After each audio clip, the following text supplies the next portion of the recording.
सरकार आसिला चाप धरिबा चाप खेलिबा बंद करिला अबे तुई कौन मुई खाइदा भी करो अधिकार भी केमिति सेही भाई पैसा रोजगार करियाको गाँ जानी सहर पदली सहर बड़ बड़ भवन मते बंद करे खाइबा को भाव देले शेषरे पैसा देई मो हातरे धरई देले फ्री पूजा सेही दिनु एकेला रपतरे दिया लागि दिया के मुड़की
गाँ वाला बस समाधान करू कथा पूरा समाधान कर देबू हेले कथा चुप कर आई गाँ नेता नहीं रासा मैंने मारी मारी तो नेता ही छोड़ दू बाबू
बाट भी सरी जीव आ सुआदिया भी लागिब ने जियो ने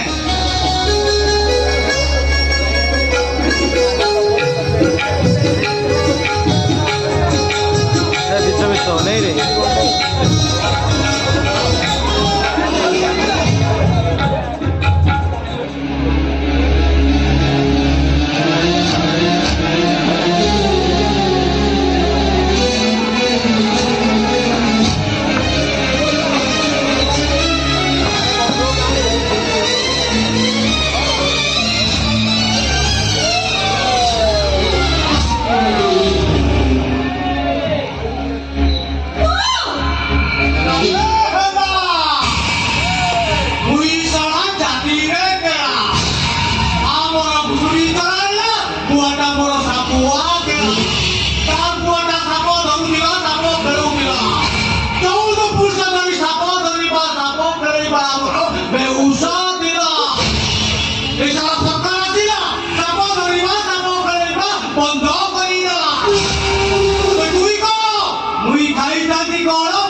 पैसा रोजगार करने को सहर आसिली काम रे बड़ा बाबू माने मते मत देले खाइबा को माउस देले तसरे पैसा देई बहुत रे दई देले चोरी सेई दिनु एकला कोतरे निया लागिला चुराए पर बुलाए बड़ी चालेला बड़ी सर कोतरे होली खेलेला ସାପ ଆମର ମତେ ଯିବ ମାରିବୁ କଣ ମତେ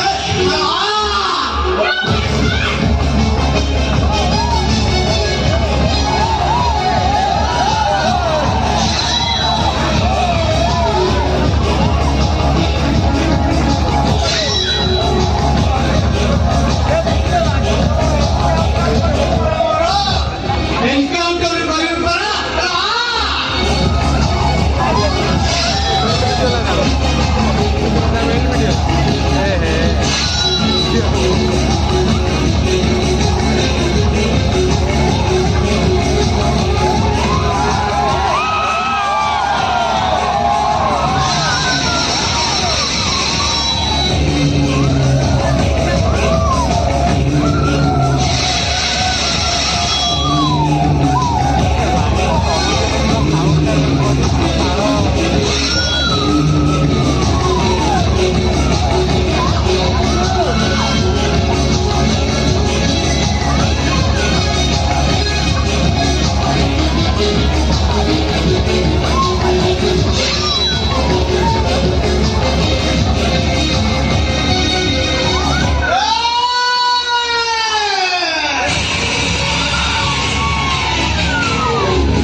बाबू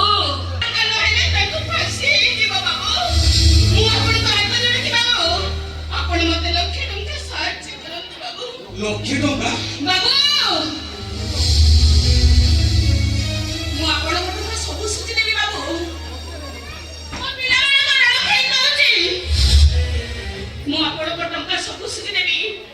ଦରକାର ପଡ଼ିଲେ ସାରା ଜୀବନ ଆପଣଙ୍କ ଘରେ ଚାକରାଣୀ ହେଇ ନାଇଁ ନାଇଁ ମୋ ଚାକର ଦରକାର ନାହିଁ ବାବୁ ଭଙ୍ଗା ଚାଳ ଖଣ୍ଡିକ ବ୍ୟତୀତ ମୋ ପାଖରେ ଆଉ କିଛି ନାହିଁ ବାବୁ ଅଛି ଅଛି ତମେ କେବଳ ଗୋଟେ ଲେଖା ଉପରେ ଡିପୋଜିଟ୍ ଦେଇପାରିବ ପାରିବି ବାବୁ ମୁଁ ସେ ଲେଖା ଉପରେ ଡିପୋଜିଟ୍ ଦେଇପାରିବି ଠିକ ଅଛି ଦେଇପାରିବି ବାବୁ ଠିକ ଅଛି। ମୁଁ ସେ ଲେଖା ଉପରେ ଡିପୋଜିଟ୍ ଦେଇପାରିବି ଠିକ ଅଛି ତମେ ଅପେକ୍ଷା କର ମୁଁ ନେଇ ଆସୁଛି କେଞ୍ଚୁ କେବେ କିଣିବ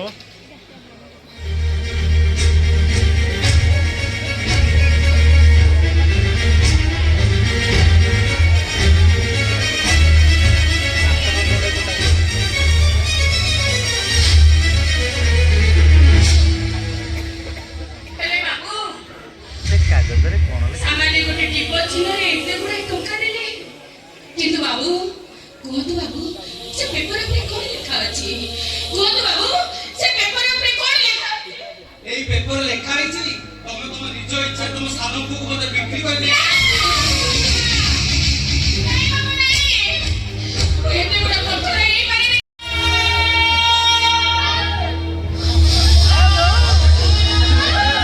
ନାଇଁ ରେ ଦାଦା ଏ ଦାଦା ମୁଁ ତ ବହୁତ ଆରେ ମୁଁ ଗୋଟେ ପିଲା ଖାଇ ନାଇଁ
मत किसी बाध्य कर